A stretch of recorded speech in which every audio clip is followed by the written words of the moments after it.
Oui, bonjour à tout le monde, bienvenue. Aujourd'hui, nous allons lire l'Évangile de Jésus-Christ selon Saint Luc, chapitre 7, versets 7 à 9.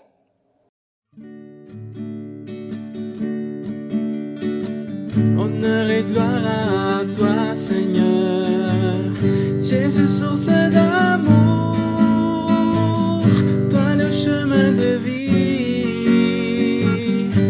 le roi de la paix, Jésus, Jésus, Jésus. Le Seigneur soit avec vous.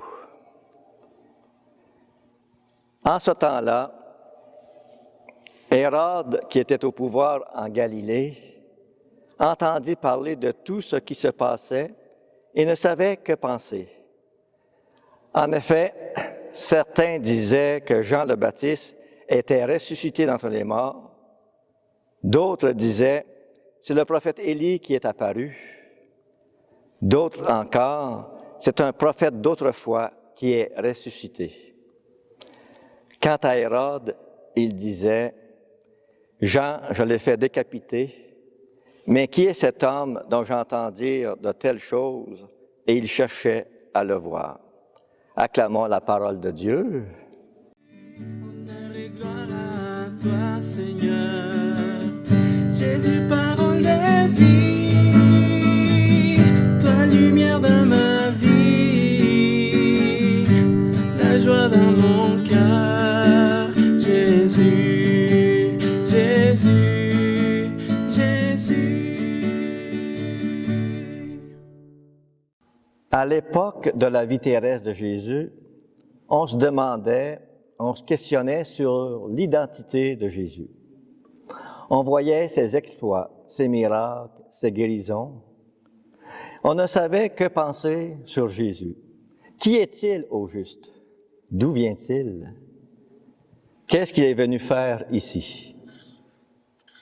Quel personnage étonnant qui sort de l'ordinaire. Jésus n'est pas comme les autres. On essaie de le comparer à d'autres qui sont morts. Mais rien à faire, il est le tout autre. Mais au fond, qui est ce Jésus? Qui est-il? On se questionne, on s'interroge sans qu'on comprenne. Quel personnage est-il? Est-il vraiment un des nôtres? D'où lui vient cette sagesse, cette intelligence, cette puissance? Quand Jésus parle, c'est avec autorité. Une force inconnue sort de lui-même. Dans l'Évangile, on dit qu'on cherchait à l'entendre, à le voir, même si le tout dérangeait. Toutefois, nous sommes incapables d'aller plus loin sur la connaissance de qui il est, dans le discernement de sa véritable identité. On était attirés, mais qu'est-ce qui attirait? Dieu à travers la personne de Jésus. Cette force d'attraction, c'est l'amour tout simplement.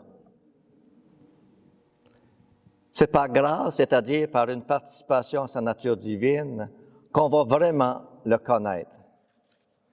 Car Jésus se révèle par la lumière venant d'en haut. Une lumière céleste.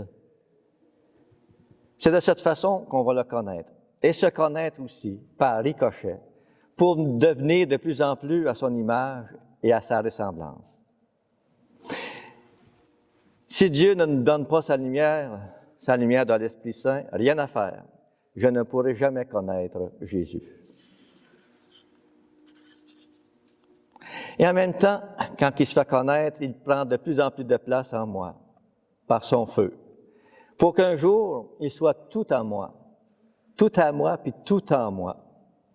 Ce n'est plus moi qui vis, mais le Christ qui vit en moi. D'où cette nécessité d'entrer en intimité avec Jésus.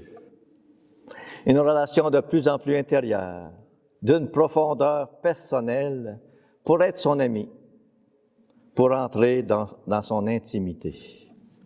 Et que Dieu Tout-Puissant vous bénisse, le Père, le Fils et l'Esprit Saint. Amen.